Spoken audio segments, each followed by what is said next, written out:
यहाँ पे येडा ने अभी तक लाइट नहीं दी है, पानी नहीं दी है। बैंक कह रहे हैं हमारा, अरे सबका है तो हम क्या यहाँ पे चने बेचने के लिए बैठे हैं? हमको अपने सपनों का घर चाहिए, घर चाहिए। हमको अपने सपनों का घर चाहिए, घर चाहिए। होम बायर्स क्यों नहीं मीटिंग अटेंड करेंगे, जबकि मीटिंग अटेंड आर.के. अरोड़ा जी को नहीं करनी चाहिए क्योंकि वो दिवालिया घोषित हो चुके हैं। उनका कोई राइट नहीं बनता है कि वो इस मीटिंग में बैठे। बोलेंगे आपको जी हेयर कट लेना पड़ेगा क्योंकि ये प्रोजेक्ट जो है डिले हो गया है, तो अब होम बायर जो है जिसने 26 लाख रुपए दिए वो 20 लाख रुपए लेगा, जिसने 20 दिए वो 15 लाख लेगा, और फिर हाथ पे हाथ धरे बैठे ऐसे सब घूमते रहेंगे।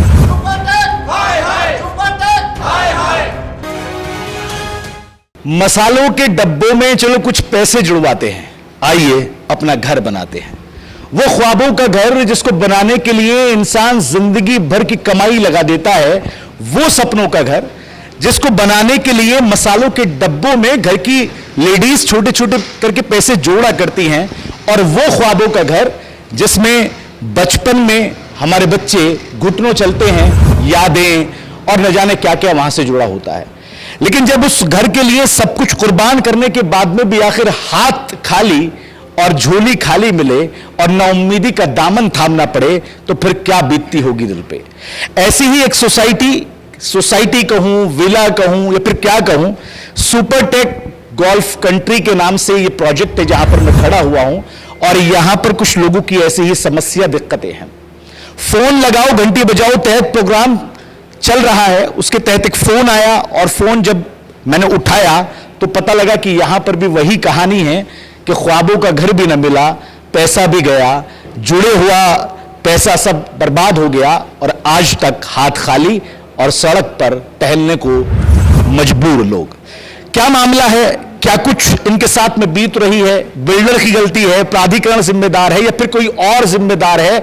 इन तमाम चीजों को जानने के लिए मेरे साथ में आप लोग देख रहे होंगे, ये तमाम वो लोग हैं जिन्होंने यहां पर वो घर, वो फ्लैट, वो ख्वाब, वो सपना जो है वो यहां पर बड़ा करते हुए देखा, खरीदा, लेकिन आज इनके ख्वाब और सपने सब टूटते हुए नजर आ रहे हैं। आज ये इकट्ठा हुए, और इकट्ठा होने के बाद में इन्होंने कहा कि हमारी आवाज को जरा थोड़ा पहुंचा दिया जाए, प्राधिकरण भी कान खोल के सुन ले कि किस तरह से पैसा इनका बर्बाद हुआ है, ख्वाब इनके टूट रहे हैं, बिल्डर भी देख ले कि किस तरह की इनके साथ में नाइंसाफी की जा रही है, और बाकी वो लोग भी देख लें जो इनके साथ इस तरह की चीजें कर रहे हैं। बातचीत करके मामले को थोड़ा समझने की कोशिश करते हैं और आपको बताने की कोशिश करते हैं कि आखिर वो ख्वाब कैसे टूट गए जो मसालों के डब्बों में जोड़े गए थे। भाई साहब, नाम क्या है आपका? सर, मेरा नाम संजय सानी है। सानी साहब, क्या मामला है यहाँ पर? बड़ा अच्छा, बिल्डिंग तो बहुत अच्छी लग रही है, बहुत ऊंची है, आसमान की जो है ऊंचाइयां छू रही है, लेकिन आप कह रहे हैं कि दिक्कत ही दिक्कत है। क्या दिक्कत है? सर, ये बैकग्राउंड ये था कि ये 2013 के आसपास इस प्रोजेक्ट को लॉन्च किया गया था। लॉन्चिंग के टाइम पे एक बहुत हसीन सपना दिखाया गया, जिसमें कि हम यहाँ पर एक हाई क्लास लाइफ जिएंगे, हमारे पास इधर अपने स्विमिंग पूल्स होंगे, हमारे पास इधर अपने कमर्शियल एरियाज़ होंगे, इसी के अंदर कैंपस में हमारे स्कूल्स होंगे, इसी कैंपस में हमारे हॉस्पिटल्स होंगे, यानी कि एक जॉगिंग होगा, एरिया होगा, खेलने के एरियाज होंगे। आदमी लाइफ में क्या चाहता है अपने बच्चों के लिए? यही चाहता कि ऐसी कोई लोकेशन पे मैं आ जाऊं, ऐसी जगह पे मैं रहूं, अपनी ज़िंदगी काटूं। तो अबाउट 3000 के करीब लोगों ने बुक करे यहाँ पर उन्हीं सपनों के साथ। अब उस सपनों के अंदर इसमें फ्लैट्स भी हैं, इसमें प्लॉट्स भी हैं, इसमें विलास भी हैं। विलास महंगे हैं, प्लॉट्स उससे थोड़े कम रेट पे हैं, और अपार्टमेंट थोड़े कम पे हैं। तो बट अपनी क्षमता के हिसाब से सबने बुकिंग करी, और 95% ऐसे लोग हैं जिन्होंने बैंकों से लोन ले लेकर ये मकान अपने बुक करे। उनको सपना दिखाया गया कि 10 साल में आप यहाँ पर रहना शुरू कर देंगे प्रॉपरली। शुरू में बिल्डर ने मकान यहाँ बनाने शुरू किए, अच्छे बनाने शुरू किए, लोगों को कॉन्फिडेंस आ गया कि सब कुछ ठीक चल रहा है, हर कोई उम्मीद लगा के बैठा था 10 साल में सब कुछ मेरा हो जाएगा बढ़िया। फिर सर 2017 ऑनवर्ड या 2018 बोल लीजिए, सिचुएशन कुछ खराब होती गई बिल्डर की। आइदर वो पैसा कहीं डाइवर्ट हो गया, या फिर वो कुछ लॉसेस में आ गए ये बिल्डर, कुछ शायद इनके ट्विन टावर टूटे थे उससे भी कुछ नुकसान हुआ है, या क्या हुआ, तो बिल्डर एक तरफ से बैंकरप्सी पे आ गया। उनके बाद में हमें पता चला कि उनके जो दूसरी कंपनी सुपरटेक लिमिटेड है, उनके 16-17 प्रोजेक्ट एनसीएलटी में जा चुके हैं। हम लोग भी डर गए, तो फिर भी उम्मीद लगा के बैठे थे, नहीं हमारी टाउनशिप बन रही है, चल रही हो जाएगी। सर फिर अचानक मई 2023 में एक इंटरिम रेजोल्यूशन प्रोफेशनल जो होते हैं IRP appointed by the NCLT code, इन लोगों का एक सर्कुलर आया कि भैया अब आप अपने फॉर्म्स ये भरिए और ये प्रोजेक्ट एनसीएलटी में चला गया। हमें किसी को बताया ही नहीं था पहले कि अब एनसीएलटी में कौन ले गया था, बैंक्स ले गए थे। बैंक्स में भी मेन पंजाब सिंध बैंक ले गया था। हमने हियरिंग अटेंड करी तो मामला पता चला कि पंजाब सिंध बैंक और बाकी बैंक जो है वो 700 करोड़ से ऊपर का अपना क्लेम ठोक के बैठे हैं बिल्डर के ऊपर, जो बिल्डर पिछले 8-10 साल से पे नहीं कर रहा। तो बैंक अब कोर्ट मिला है, बैंक ने अब इस प्रोजेक्ट को एनसीएलटी में डाल दिया। काफ़ी लोग तो डर ही गए, एनसीएलटी का नाम ही ऐसा, डर जाते हैं लोग। तो वो 2-3 हेयरिंग हुई, हमने भी अटेंड करी। सब जाते थे हम, कुछ लोग हमारे मुंबई में थे देखने के लिए कि क्या हो रहा है। उसके बाद पता चला कि बिल्डर ने उस एनसीएलटी के ऑर्डर को स्टे कर दिया, एनक्लेड में डालकर अपना केस। एनक्लेड ने उसको स्टे कर दिया। अब एनक्लेड के अंदर बैंक्स और बिल्डर के दोनों लॉयर्स आपस में फाइट कर रहे हैं और होम बायर्स जो हैं बैठे हुए हैं, मुंह देख रहे हैं, भैया हमारा घर, क्योंकि वो तो किस्तें भर रहा है, EMI भर रहा है डेली का डेली। उसके बैंक ने तो नहीं रोका, भैया तेरा एनसीएलटी में तो रुक जा, वो भर रहा है। तो फिर ये तो हमने कहा ये तो मैटर तो एंडलेस होता जा रहा है, या तो इसको स्टे को हटवाया जाए तभी आगे कुछ कहानी चलेगी। फिर होम बायर्स भी आए बीच में, इंटरवीन किया उन्होंने अपना भी। अब उस पीरियड में होम बायर्स को बिल्डर से भी आश्वासन मिला कि नहीं भैया आप ये हटवा के मैं आपका प्रोजेक्ट पूरा कंप्लीट कर दूंगा। उसकी उन्होंने मिनट्स भी बनाई है, उनका हमारी वो ऑफिशियली मिनट्स भी हैं उनके, और उन्होंने अपने वेबसाइट पे भी डाला उसको, जिसमें वो मिनट्स में बताया गया। उन्होंने बोला कि मैं 3 महीने में इस प्रोजेक्ट को कंप्लीट आपकी 3 महीने में लाइनअप कर दूंगा पूरा, 3 महीने में आपकी रजिस्ट्रियाँ स्टार्ट करवा दूंगा।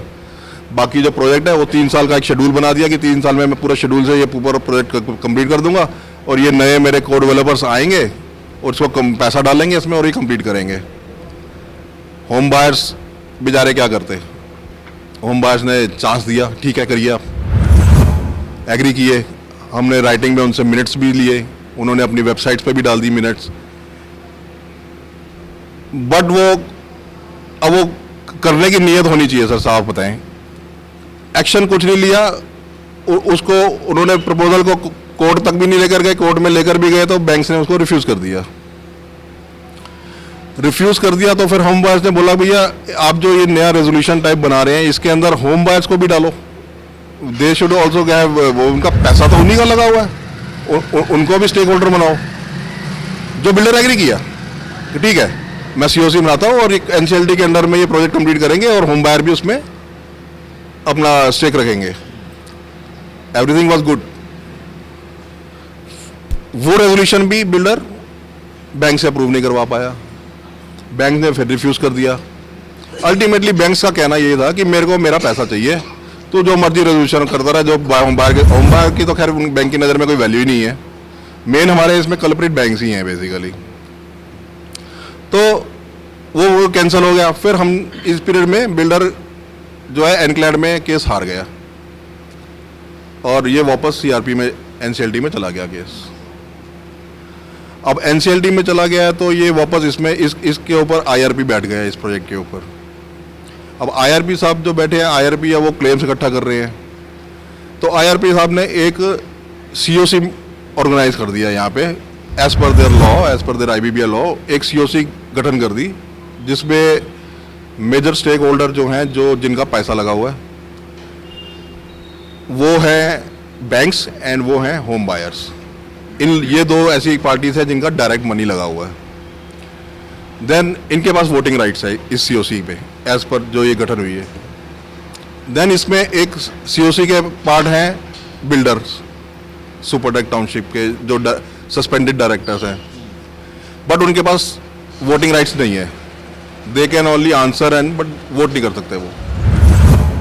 देन फोर्थ वन है उसमें अंदर जो आपका यीडा है, यमुना अथॉरिटी। यमुना अथॉरिटी का भी डायरेक्ट पैसा नहीं लगा हुआ, तो वो भी, उसके बाद भी वोटिंग राइट्स नहीं है।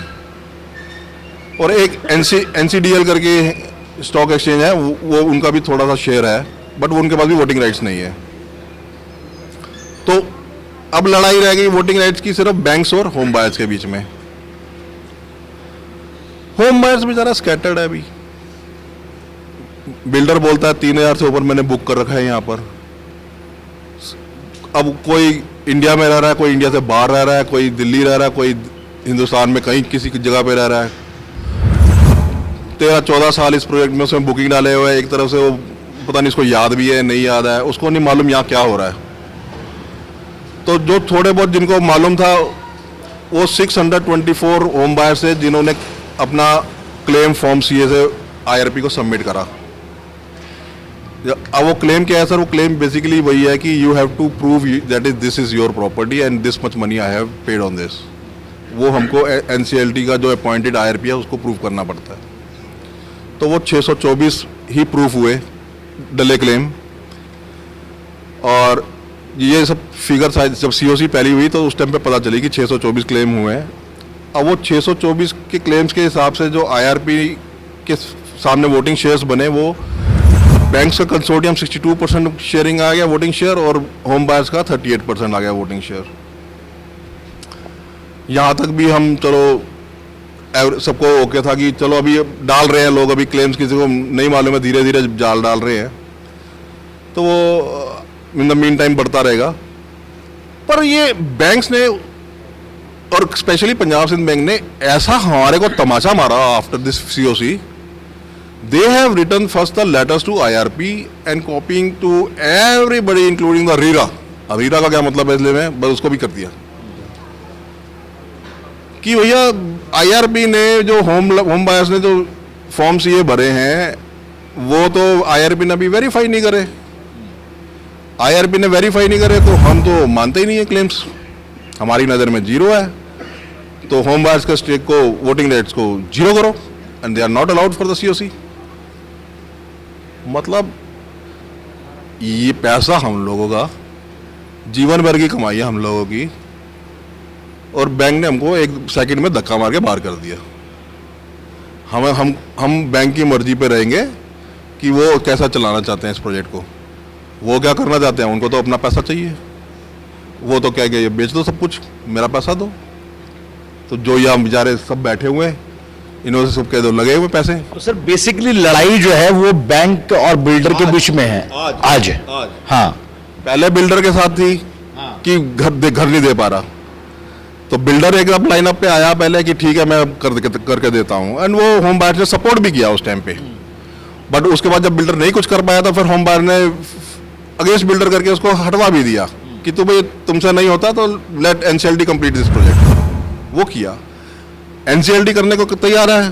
तो अब बैंक्स ने ऑब्जेक्शन डाल के होम बायर्स को बाहर निकालना चाहता है एनसीएलटी से, और वो अपना करना चाहते हैं। और अपना क्या करना चाहते हैं, वो तो लिक्विडेट करेंगे।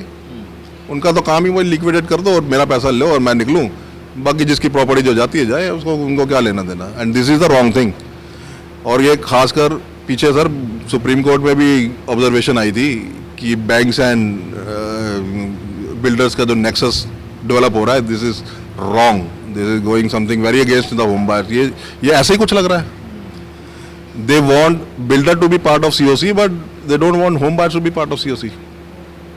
आज अगर हम 2000 होम बायर आ जाते हैं, हम उसमें फॉर्म भरते हैं, तो बैंक तो बच्चा है, मतलब तो बैंक के तो कोई वैल्यू नहीं है उसके आगे। हमारा इतना परसेंटेज शेयर है, पैसा ही हम लोगों का लगा सर। ठीक है, कुछ और लोगों से भी बात कर लेते। जी बताइए भैया, क्या नाम है आपका? कहना चाहता हूँ जैसे कि हम सभी होम बायर्स हैं। भैया जी इधर थोड़ा दिखाइए। हाँ बता दीजिए पहले एक पॉइंट। अब इस केस के अंदर क्या हुआ कि अब कुछ लोगों के पास 100 के करीब लोगों के पास रजिस्ट्रियां करवाई थी बिल्डर ने पहले। वो रजिस्ट्री किसकी थी, विलास की थी या फिर फ्लैट की? वो और सारी ऑलमोस्ट प्लॉट्स की थी। रजिस्ट्रियां हुई थी प्लॉट्स की। अब जब ये एनसीएलटी में गया है तो एक नई अब ये स्टोरी उन लोगों के लिए भी प्रॉब्लम में ये आ गई है कि एनसीएलटी बोलता है कि भैया आपके पास कंप्लीशन सर्टिफिकेट नहीं है, ओसी नहीं है, तो मैं आपके रजिस्टर को काउंट ही नहीं करता। मतलब वो पैसा भी मिट्टी हो गया। अब ये भी एक उसमें अब सीओसी नहीं बिल्डर दिलवा पाया तो उन बेचारों को कसूर नहीं है, तो वो तो रजिस्ट्री लेके वो खुश थे कि हमारी तो रजिस्ट्री हो गई। जी भैया बताइए। इसमें सभी होम बायर्स जो अभी यहाँ पे बैठे हुए हैं, सभी का पैसा लगाए, कहीं ना कहीं किसी का ज़्यादा किसी का कम। Supertech R K. अरोड़ा जी ने जो इन सभी से हम लोगों से वादे किए थे वो पूरे नहीं कर पाए हैं। पहले सभी होम बायर्सों की उन्हीं के साथ लड़ाई, उसके बाद में बैंक कूद पड़ा। अब फिलहाल लेटेस्ट 20 मार्च को 96 सुपरटेक के ऑफिस में मीटिंग हुई थी, जिसमें आईआरपी की टीम बैठी थी, हमारे वकील साहब थे और होम बायर्स भी थे, आर.के. अरोड़ा जी भी थे। उस मीटिंग में बैंक ने ऑब्जेक्शन किया कि होम बायर्स इस मीटिंग को अटेंड नहीं करेंगे। तो मैं ये जानना चाहता हूं कि होम बायर्स क्या इसका हिस्सा नहीं है? होम बायर्स क्यों नहीं मीटिंग अटेंड करेंगे? जबकि मीटिंग अटेंड आर.के. अरोड़ा जी को नहीं करनी चाहिए क्योंकि वो दिवालिया घोषित हो चुके हैं। उनका कोई राइट नहीं बनता है कि वो इस मीटिंग में बैठे। उसके बाद हमको बाहर किया गया कि आपके परसेंटेज कम है, हमने वो मान लिया, हम बाहर बैठे उनका वेट किया। हमारे आईआरपी आते उमेश सिंघल जी की बैंक कहता है कि भाई हम अपना आईआरपी लाएंगे, ये आईआरपी नहीं होगा तो वो तो मुझे ही कहना चाहते हैं, मैं होम बायर्सों की सपोर्ट में हूँ और भाई आप करिए जो करना है अपना देखिए। अब हम होम बायर्स क्या करें? हमने फार्म सीए के लिए चर्चा चली आ रही कि फार्म सीए सबमिट करें। मैं ये जानना चाहता हूँ कि हमसे क्यों फार्म सीए मांगा जा रहा है जबकि सारे डॉक्यूमेंट पहले से ही मौजूदा सुपरटेक के पास है। तो सुपरटेक आईआरपी सुपरटेक से हैंडओवर ले कि ऑन दिस जितने भी होम बायर्स हैं उनके सारे मुझे डॉक्यूमेंट चाहिए, कैसेट सारी चाहिए और सुपरटेक का ऑफिस सील होना चाहिए। आईआरपी को अपनी टीम बिठानी चाहिए। As a Supertech golf township पर भी उनकी टीम आ जानी चाहिए थी। अभी तक ये सारा ऑफिस सील हो जाना चाहिए था, जबकि यहाँ पे अभी भी प्लॉट बिक रहे हैं, कोई कुछ जमीन बेच रहा है, कोई कुछ कर रहा है, इस तरह की भी यहाँ पे बात चल रही है। कोई किसी स्टोर से सामान दे रहा है, यहाँ पर कोई मेंटेनेंस की भी सुविधा नहीं है, कोई फैसिलिटी नहीं है। होम बायर्सों को कैसे बैंक बाहर कर सकता है सीओसी मीटिंग से? अभी उसका कहना है कि वो अपने परसेंटेज दिखाए। उसने अभी एक कंप्लेंट डाली है एनसीएलटी में कि होम बायर्स को जीरा किया जाए, होम बायर्स को इसमें ना शामिल किया जाए। तो मेरा यही कहना है कि होम बायर्स एज ए हम भी इसका पार्ट है। हमको सीओसी मीटिंग में बैठने का अधिकार है और वो हमको मिलना चाहिए। हमको हमारे सपनों का घर मिलना चाहिए। ये लड़ाई लास्ट तक अड़ती रहेगी। इसमें सभी का खून पसीने की मेहनत कमाई हुई है। एज ए मैं डिफेंस से रिटायरमेंट होकर आया हूं, मैं सेना में जवान से लगा था और मैं हवलदारी से पेंशन आया हूं और आज मेरी पूरी जमा पूंजी इस मकान में लग गई जिसमें मेरे अभी तक बच्चों को छत नहीं मिली है और मैं रोड पर बैठा हूं। क्यों? मेरे बच्चे पूछते हैं क्या मैं आत्महत्या कर लूं? बताइए आप। जो मेरा इस जीवन में कब कमाऊंगा, कब बच्चों को कमा के दूंगा? हमारी बैंक से ये गुजारिश है कि आप हमको बाहर नहीं कर सकते, कोई कोर्ट हमको बाहर नहीं कर सकता। कोर्ट से मेरा निवेदन है कि हमको सुना जाए और हमको अपनी बात रखने का मौका दिया जाए। देखिए बहुत सारे लोगों की समस्याएं यहाँ पर और सीधा सीधा सवाल भी है कि आखिर उनके घर जो है, जो सपनों का आशियाना है, उसको उनसे बाहर कैसे किया जा सकता है। भाई साहब आपका नाम क्या है? Yeah, my name is Sudhakar. I'm ex-IAF, and as we have invested our lifetime savings into this project, और एक ड्रीम देखा है और वो ड्रीम जाके अब शार्टर होते हुए दिख रहा है हमें। अब जैसे अभी रिशपाल बता रहा था कि हम करें क्या, करें क्या। We are kind of we have become scapegoats between this bank and builder. So we want that our story should be heard, our justice should be done to us. Like just now, as he mentioned, we have been asked to move out of the CWA meeting. So this is something very, very annoying, and we want justice. देखिए कहावत है और कहा जाता है कि गेहूं के साथ में घुन पिसी जाती है। शायद यही हाल इन लोगों का हो रहा है कि लड़ाई किसी और की है और परेशानी इनको हो रही है। सर आपका नाम क्या है? मेरा नाम अंबिकेश कुमार शर्मा है। जी शर्मा जी, क्या कहना चाहेंगे, क्या मसला है? और ये बताइए, आप समस्या का समाधान कहाँ से होगा, पहले ये बताइए। देखिए, ऐसा है कि मैं ज़्यादा कुछ नहीं कहना चाहूँगा, जो हमारे साथी हैं इन्होंने बहुत कुछ बता दिया, यही कहानी है और इसमें मैं ज़्यादा कुछ नहीं कहना चाहूँगा जी। चलिए, कुछ महिलाएं यहाँ पर, उनसे बात कर लेते हैं, क्योंकि खासकर घर बनाने में महिलाओं का बड़ा योगदान होता है, क्योंकि आवाज़ जब तक उनकी न सुनी जाए तब तक अधूरी से लगती है। मैम, आपका नाम क्या, आप बताइए। सीमा सक्सेना। मेरे एक विला है 37 नंबर की, जिसका पोजीशन ले चुकी हूँ मैं, और अभी पिछले मेरे ख्याल से अक्टूबर से ये लोग हम लोगों से 10,000 पर मंथ का मेंटेनेंस चार्ज ले रहे हैं, और ये कह के नहीं तो हम आपकी बिजली काट देंगे। अगर मेंटेनेंस में ये क्या रहे हैं, मेरे को तो समझ में, इतनी बड़ी बड़ी जो सोसाइटीज़ होती हैं वहाँ पर तो 10,000 भी नहीं लेते हैं और सारी फैसिलिटीज़ में, यहाँ तो कुछ भी नहीं है। रजिस्ट्री तो नहीं, वो तो दूर की बात है, जैसे कि सर जी ने कहा है कि ये तो बात अलग ही है। एक प्लॉट भी है और वो भी ईडा से उनकी रजिस्ट्री भी हुई है, लेकिन अब पता नहीं क्या कुछ लोग कह रहे हैं कि उसमें भी शायद बनाने में कुछ प्रॉब्लम्स हैं, क्योंकि वो नक्शा पास ही नहीं होने दे रहे हैं। They are asking for the charges, farmer compensation. Why should we pay when we have the NOC? तो हम क्यों पे करें जब हमारे पास ऑलरेडी एनओसी है? तभी तो रजिस्ट्री हुई है। अगर रजिस्ट्री ऑलरेडी हो चुकी है प्लॉट की, ईडा का उसमें मोहर है, तो फिर हमसे फार्मर कंपनसेशन क्यों मांग सकता है कोई भी?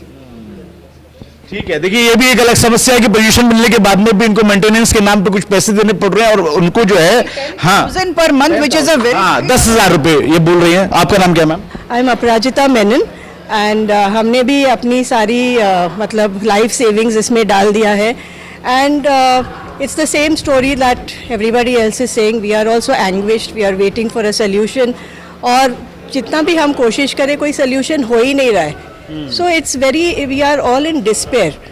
एंड जब इनको पैसे चाहिए बिल्डर्स को, they will make calls, almost threatening calls कि आपने पैसे नहीं दिए, आपका last date, threatening call, almost like a threat and bordering on a threat कि आप जल्दी से दे दो. So you know, also we paid whatever we had to pay.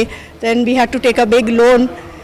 Loan हम हर महीने पे कर रहे हैं, पर सोल्यूशन कुछ भी नहीं हो रहा है ना. प्रोजेक्ट कंप्लीट हुआ है, it's not in livable condition. So it's the same story like everybody else. आप भैया, आपका नाम क्या है? सर मेरा नाम आशीष कुमार सिंगला है जी. 2013 में मैंने यहाँ पर एक फ्लैट बुक किया था. ठीक है. मेरा टावर का नंबर है W1 टावर. ठीक है. उस टावर के बारे में मैं आपको बताऊं, ना तो इनको बनाने की परमिशन थी ईडा से, ना इनके पास कोई भी उसकी रिक्वेस्ट थी जो भी होती है कंस्ट्रक्शन की, कुछ नहीं थी इनके पास. उसके बावजूद बिल्डर ने बुकिंग्स उठाई, पैसा उठाया, पेमेंट्स ली, सारा कुछ लिया इन्होंने, हमारे बैंक लोन कराए. और बैंकों ने इतनी बड़ी बदमाशी इनके साथ मिलकर करी कि जो पैसा इनको इंस्टॉलमेंट्स में देना था एज पर कंस्ट्रक्शन स्टेज, कि एक माला बना तो इतना पैसा, एक माला बना तो इतना पैसा, उस तरह देना था, कंस्ट्रक्शन होना चाहिए था, वो पैसा बैंकों ने इनको एक मुश्त दे दिया. समझ रहे? आउट ऑफ लॉ जाके, आउट ऑफ लॉ जाके, जिसके ऊपर जो इनकी आरबीआई की गाइडलाइंस थी वो भी इन्होंने फ्लॉन्ट करी, वो भी इन्होंने नहीं मानी. उसके अलावा जो कंस्ट्रक्शन की नॉर्म्स थी जो होनी चाहिए थी, ईडा से परमिशन होनी चाहिए थी, वो भी नहीं इनके पास थी. ठीक है, इन्होंने सब रूल्स को ताक पे रख के पूरी एक तरह से धांधली हमारे साथ करी. बड़े बड़े सपने दिखाए, या मॉल बनेगा, या गोल्फ कोर्स बनेगा, या ये आएगा. बना कुछ अभी तक? सर कुछ हम बेवकूफ़ बने और कुछ नहीं बना यहाँ पे. और अब वो ना तो हमें प्रॉपर्टी देना चाहता है बिल्डर, अब उसमें बैंक भी इन्होंने इनके साथ दे रहे हैं बिल्डर का कि हम सारा प्रोजेक्ट बेच देते हैं और बेच करके इनको होम बायर्स को बाहर निकाल देंगे धक्का दे करके, और यही प्रोजेक्ट कोई और बिल्डर, चाहे सुपरटेक का कोई और भाईबंद, वो उसको खरीद लेगा, कल को इसको दुगने चौगने रेट में बना कर बेचेगा. जो होम बायर जितने सालों से इसमें अटके हुए हैं उनका भविष्य इधर में है. यानी आप ये कह रहे हैं कि बिल्डर और बैंक की मिलीभगत है सर, खुली मिलीभगत है. ये सुप्रीम कोर्ट भी कई बार कह चुकी है, सीबीआई की इंक्वायरी की भी रिकमेंडेशन सुप्रीम कोर्ट दे चुकी है इस बारे में. ठीक है, चलिए कुछ और लोग हैं, उनसे भी बातचीत करने की कोशिश करते हैं. जी चाचा, आपका नाम बताइए सर. जी, मैं रामचंद्र यादव, आरसी यादव जी. एक्चुअली हमने 2 फ्लैट लिया. ठीक है. तो दोनों जो है मेरी बेटी के नाम, 2 मेरी बेटी हैं, तो गांव में ज़मीन वगैरह है, तो वहाँ सेल होल करके कुछ करके किया है. तो यहाँ यूब में है, तो 10 साल से ज़्यादा हो गया है, अभी उसका फाउंडेशन ही नहीं बना हुआ है.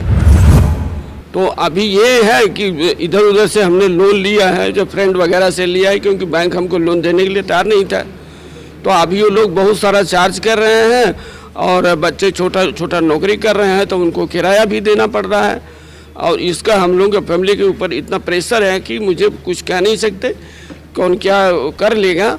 तो हम लोग एक दूसरे की सुबह जो देखते हैं कि सब कुछ ठीक ठाक है कि नहीं। और अब हम लोगों को, मेरी वाइफ को इतना टेंशन में है कि मतलब है कि तमाम तरह का ओल्ड एज सब समस्या हो गई हैं। अब इतनी परेशानी है कि इसको बताना मुश्किल है। तो क्योंकि हम लोग इतने नेता वगैरह हैं, हम लोगों को बहुत बोलने के लिए नहीं आते हैं। सॉल्यूशन नहीं है, परेशानी जी, परेशानी है, सलूशन है नहीं। हाँ, आता हूँ भैया, उधर मैं आता हूँ, एक मिनट। देखिए यहाँ पे सबके चेहरे आपको थोड़े से उदास नजर आएंगे। एक महिला और है, इनसे बात करके फिर थोड़ा और लोग आप बोलेंगे कुछ। चलिए आप बताइए सर, आपका नाम क्या है? मेरा नाम उदित गुप्ता है। मैंने 2013 में विला बुकिंग कराया था और मेरे को विला अभी तक नहीं मिला है। ये बिल्डर पैसा जा चुका है, पैसा पूरा जा चुका है, न पोजीशन न फिर रजिस्ट्री, कुछ भी नहीं। पोजीशन तो मिल चुका है, रजिस्ट्री भी नहीं हुई। पोजीशन हो चुका है, पर पहले बिल्डर से लड़ते रहे कि इसको इम्यूनिटी से सही करे। अब जाइए नई कहानी सुनने में आ रही, बैंक परेशान करेगा। तो कृपया करके हमारे को विला या जिसका फ्लैट है, जिसका प्लॉट है, उसको हमें मिले। ठीक है, आप कुछ बोलेंगे अंकल? आपका नाम क्या है? मेरा नाम रमेश खन्ना है। जी रमेश, मेरा ये कहना है कि जो हम पूरा पैसा दे चुके हैं और हमें पोजीशन भी प्लॉट का मिल गया है, लेकिन रजिस्ट्री नहीं हो रही। एक तो रजिस्ट्री जल्दी से जल्दी हो जानी चाहिए और हम उस पर बिल्डअप कर सकें, मकान बना सकें। दूसरा ये कहना है कि होम बायर्स की जो भी लिस्ट है वो पूरी की पूरी लिस्ट हमारे एसोसिएशन को मिलनी चाहिए, ताकि हम अपने लोगों से बातचीत कर सकें, बता सकें कि ये कुछ चल रहा है, ये हमारे सहयोग नहीं कर रहे सुपरटेक वाले। आप अंकल, आपका नाम? मैं विनोद रंजन हूँ, ओएनजीसी से रिटायर हुआ हूँ और ओएनजीसी में बहुत ज़्यादा पेंशन नहीं मिलता है। तो जो पेंशन, ये जो सीपीएफ मुझे मिला था, उसका कुछ पार्ट मैंने इसमें इन्वेस्ट किया है। जो मकान 2013 में बुक किया था विथ ए प्रॉमिस कि हमको 2018 में मकान मिलेगा, वो जाके मुझे 2024 में मिला है। लेकिन अब ये स्थिति ये है, जो बाकी सारे हमारे मित्रों ने बताया कि ये तो अब लिक्विडेशन होने वाला है और सब कुछ जो हमने लगाया है, इनको करीब 26 लाख रुपए दे चुके हैं, वो सब जाने की स्थिति में है।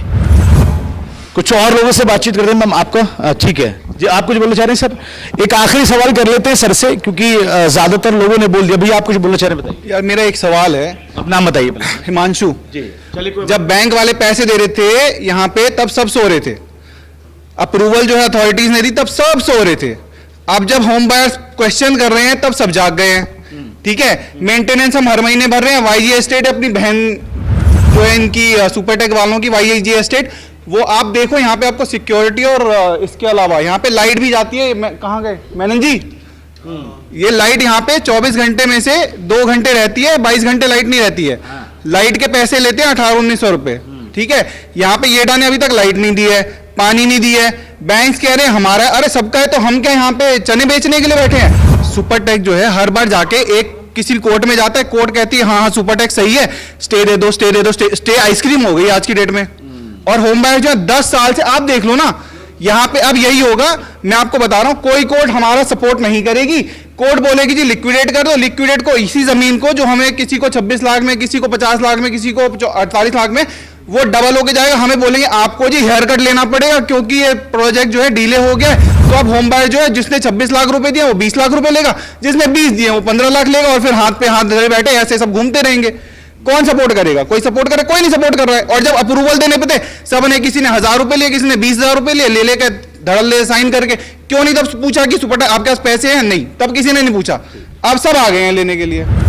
देखिए ये मुर्दाबाद सुपरटेक, देखिए मुर्दाबाद सुपरटेक, सब अथॉरिटी मुर्दाबाद, Sonia authority, Supertech, Supertech, Supertech, Supertech, Supertech. Sir एक आखिरी सवाल आपसे करना चाहूंगा, समस्या का समाधान कहां से और कैसे होगा? आप क्या चाहते हैं, ये आखिरी फाइनल बता दी। हम ये चाहते हैं सर, ये प्रोजेक्ट ऑलरेडी एनसीएलटी में चला गया है।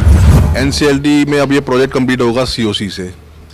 सीओसी के अंदर जो होम बायर्स का, जो सारे होम बायर्स को कांटेक्ट किया जाए, सारे होम बायर्स से फॉर्म्स भरवाए जाएं by NCLT code through IRP.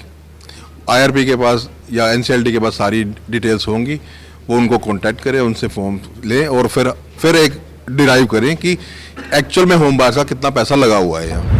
और we all knows and we are sure कि होम बायर्स का बैंक से बहुत गुना, मोस्टली ऑलमोस्ट डबल ही पैसा लगा हुआ है होम बायर्स का यहाँ पर। तो जब डबल पैसा लगा है तो होम बायर्स का एक प्रॉपर से होना चाहिए, मिनिमम 51% से वोटिंग शेयर होना चाहिए, ताकि होम बायर्स मिड सीओसी के अंदर अपने हिसाब से शेड्यूल बनवाए, अपने हिसाब से इसको प्रोजेक्ट को कंप्लीट करवाए। सबसे ज़्यादा इंपॉर्टेंट होम बायर को इस प्रोजेक्ट को कंप्लीट करना। अगले 2 साल में होम बायर एक्सपेक्ट करता है कि ये प्रोजेक्ट कंप्लीट हो जाए और यहाँ पे वो रहने आ जाए।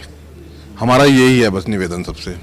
ठीक है, देखिए कहावत है कि नमाज बख्शवाने चले थे, रोजे गले पड़ के, शायद ऐसा ही इनके साथ में कुछ हुआ है। आशियाना लेने चले थे, घर लेने चले थे, ख्वाबों का ताबीर जो है वो बनाने चले थे, लेकिन अब इनके हाथ से जो है वो चीजें भी निकलती आई हैं, यानी वो पैसा भी अब इनके हाथ से निकलता हुआ नजर आ रहा है जो इन्होंने बड़ी मेहनत के साथ में कमाकर यहां पर इन्वेस्ट किया था। बहरहाल बिल्डर और प्राधिकरण, बैंक जो भी इसमें इन्वॉल्व हैं, जरा एक बार देखिए और इन उदास चेहरों की तरफ देखकर डिसीजन लीजिए कि आखिर आप जो कर रहे हैं वो कितना सही है। क्या किसी की मेहनत का आप फल ये दोगे, या फिर किसी की जिंदगी भर की कमाई अगर कहीं पर लगा रहा है तो आप उसके साथ में ऐसा बिल्कुल नहीं कर सकते। जो भी इसके जिम्मेदार लोग हैं, प्लीज एक बार ध्यान दीजिए। नाउ नोएडा और हिंदुस्तानी आपसे रिक्वेस्ट करता है कि इस तरफ ध्यान दिया जाए और इनकी समस्या को जल्द से जल्द दूर किया जाए। फोन लगाते रहिए, घंटी बजाते रहिए। नाउ नोएडा ऑफ हिंदुस्तानी लगातार आपकी आवाज इसी तरह से बनता रहेगा। देश और दुनिया की तमाम बड़े खबरों के लिए लगातार आप नाउ नोएडा देखते रहिए। कैमरा पर्सन प्रिंस यादव के साथ नाउ नोएडा के लिए मैं आफी हिंदुस्तानी।